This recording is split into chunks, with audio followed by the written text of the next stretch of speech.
ওই দেখো, একটা ঘর পানির উপর ভেসে আসছে।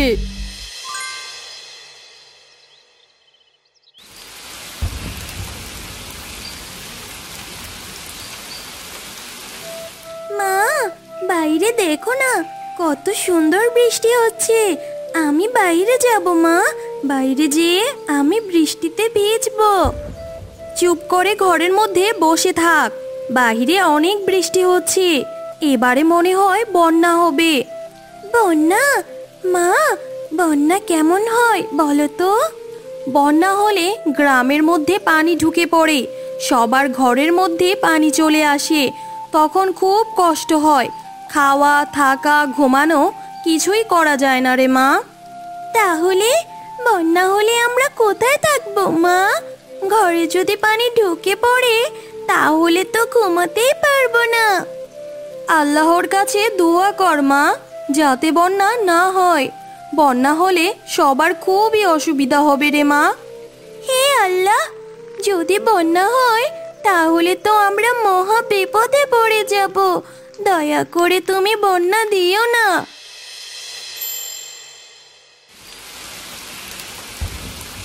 কি ঝড় বৃষ্টি শুরু হলো রে বাবা, মনে হচ্ছে এবার বন্যা হবে। একবার এমন হয়েছিল, মাঠ ঘাট সব পানিতে তলিয়ে গিয়েছিল। এই যাই, বাড়ি ফিরে তাড়াতাড়ি কচু পাতা দিয়ে একটি ঘর বানাতে হবে, যাতে বন্যা হলে আমরা সে জায়গায় আশ্রয় নিতে পারি। বউ, ও বউ, কোথায় গেলে? এদিকে এসো তাড়াতাড়ি। এই ঝড় বৃষ্টির মধ্যে তুমি বাহিরে কেন দাঁড়িয়ে আছো? ঘরে এসো। আর এই কচু পাতা দিয়ে কি করবে তুমি?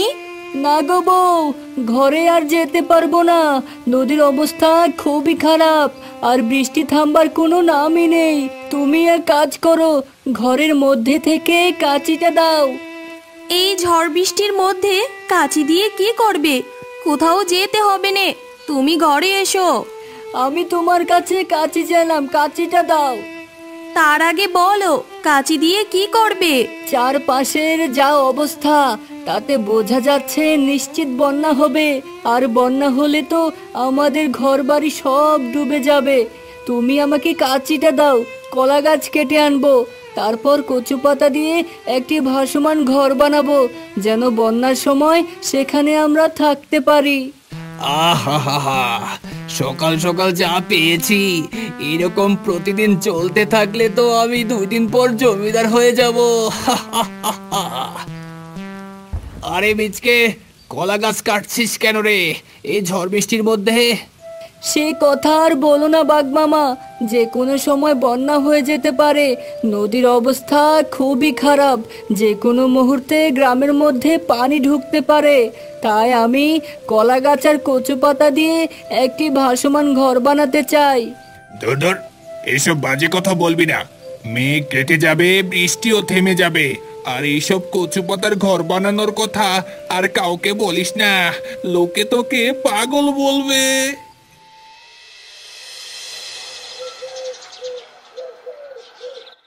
একটু গোসল করি গিয়ে।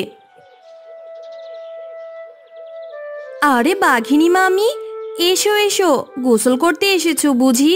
ভালোই হলো, দেখা হয়ে গেল। তোর কাছে একটা কথা জিজ্ঞেস করতাম রে শেফা। হ্যাঁ বলো, আমার হাতে বেশি সময় নেই, চট করে গোসল সেরে চলে যেতে হবে। শুনলাম তোরা নাকি কচু পাতা দিয়ে নতুন ঘর বানাচ্ছিস। সে কি কথা, তোমাকে কে বলল? কে বলেছে যে আমরা কচু পাতা দিয়ে ঘর বানাচ্ছি? তোর বাঘ মামা পথে যাচ্ছিল, দেখলো মিচকে কলা গাছ কাটছে। সামনে বন্যা হবে, এজন্য ও ভাসমান ঘর বানাতে চায়। হাসালি রে শেফা, ভাসমান কচু পাতার ঘর? মিচকের তো মাথা খারাপ হয়ে গেছে, তুই ওকে নিয়ে একবার ডাক্তারখানায় ঘুরে আয়। কি আজে বাজে কথা বলছো তুমি? আচ্ছা থাকো, আমি বাড়ি যাচ্ছি। আরে আরে, যাস না, আমি তো মজা করছিলাম। তুমি না গোসল করতে গিয়েছিলে, তাহলে ফিরে এলে কেন?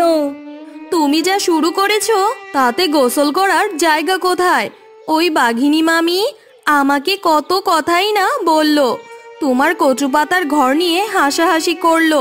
আরো কি বললো জানো? তোমার নাকি মাথা খারাপ হয়ে গিয়েছে। মন খারাপ করো না বউ, ওরা এখন না বুঝলেও পরে বুঝবে। তুমি ঘরে যাও, ভাত বাড়ো, আমি আসছি।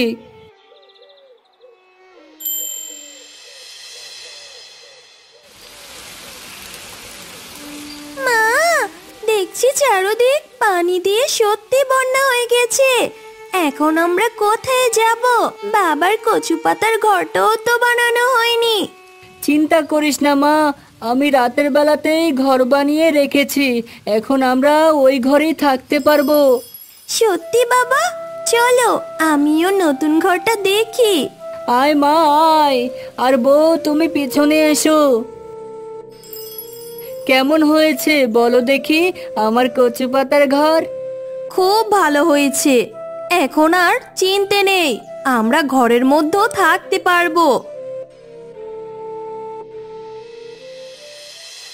ওই দেখো, একটা ঘর পানির উপর ভেসে আসছে।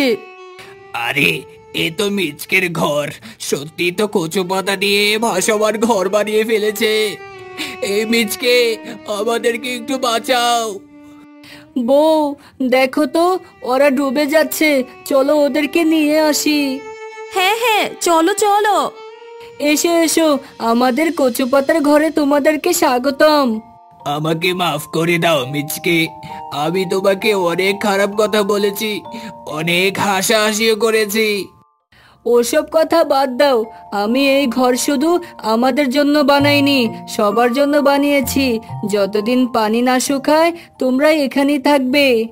সত্যি মিচকে, তোমাদের মতো ভালো পশু আর হয় না, তোমাদের কোনো তুলনা নাই।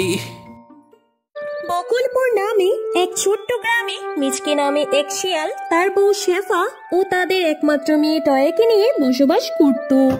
তাদের সংসারে ছিল খুব অভাব। হঠাৎ একদিন, মা মা, আজ স্কুলে সবাই লিচু কিনে খেয়েছে, আমার খুব খেতে মন চেয়েছে গো মা, আমাকে কি কিছু লিচু কিনে দেবে? মারে, আমাদের অভাবের সংসারে একবার খেতে পারলে আরেকবার খেতে পারি না। আমাদের কি স্বাদ আহ্লাদ পূরণ হবে?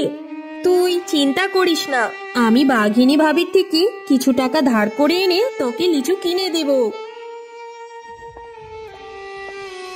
বাঘিনী ভাবি, আমাকে কিছু টাকা ধার দিতে পারবেন? খুব উপকার হতো। মেয়েটা যে লিচু খাবে বলে খুব বায়না করছে। আমাদের একটি মাত্র মেয়ে, তাই না করতে পারিনি। দয়া করে আমাকে কিছু টাকা ধার দিন না বাঘিনী মামি। শেফা, তুই একই বললি, আমি তোকে টাকা ধার দেব? তুই এখনই আমার বাড়ি থেকে বেরিয়ে যা। দিন না টাকা, আমি প্রয়োজনে আপনার বাড়ির সব কাজ করে দেব, তবুও আমার টাকার যে খুব দরকার। তুই এখনই আমার বাড়ি থেকে বেরিয়ে যা। শেফা শিয়ালিনী টাকা না পেয়ে বাড়ি থেকে বের হয়ে আসার পথে দেখে বাঘ মামা বসে লিচু খাচ্ছে। বাঘ মামা, দয়া করে আমাকে কয়টা লিচু দিবেন? আমার মেয়েটা খুব কান্না করছে লিচুর জন্য। আমাদের অভাবের সংসারে তাকে একটি লিচু কিনে খাওয়াতে পারিনি। কি বললি? আবার বল, তোকে লিচু দেব? একটা লিচুর দাম জানিস কত টাকা? যা ভাগ এখান থেকে। শোন, লিচু না নিয়ে আমার খাওয়ার পর যে লিচুর বীজগুলো পড়ে আছে সেগুলো নিয়ে তোর মেয়েকে দে। শেফা শিয়ালিনী কি করবে বুঝে উঠতে পারছিল না। পরে সে রাস্তায় এক মরা লিচু গাছের নিচে বসে অনেক কান্না করছিল। হায় আল্লাহ, আমি এখন কি করি? মেয়েটাকে কি বলবো? শেফা, এভাবে কাঁদিস না, আমি সব শুনেছি। তুই এক কাজ কর, আমার এই গাছ থেকে একটি ডাল নিয়ে তোর বাড়িতে রোপণ কর। পরের দিন উঠে দেখবি গাছ ভরা লিচু ধরে আছে। কি বললে? ডাল লাগালে গাছ ভরা লিচু হবে, আর সেই লিচু আমি আমার মেয়েকে দেব? বাহ! তারপর যে কথা সেই কাজ। শেফা খুশিতে সেই গাছের ডাল নিয়ে বাড়িতে রোপণ করলো। হায় আল্লাহ, এ তো দেখছি সত্যি লিচু হয়েছে। টয়া মা, তোর আর কষ্ট হবে না, তোর যত মন চায় তুই তত লিচু খেতে পারবি। আমি সেই মরা লিচু গাছ। তোর কষ্ট দেখি আমি আর বসে থাকতে পারিনি। আজ থেকে আমি এখানেই থাকবো। তারপর থেকে তারা সুন্দরভাবে জীবনযাপন করতে থাকলো।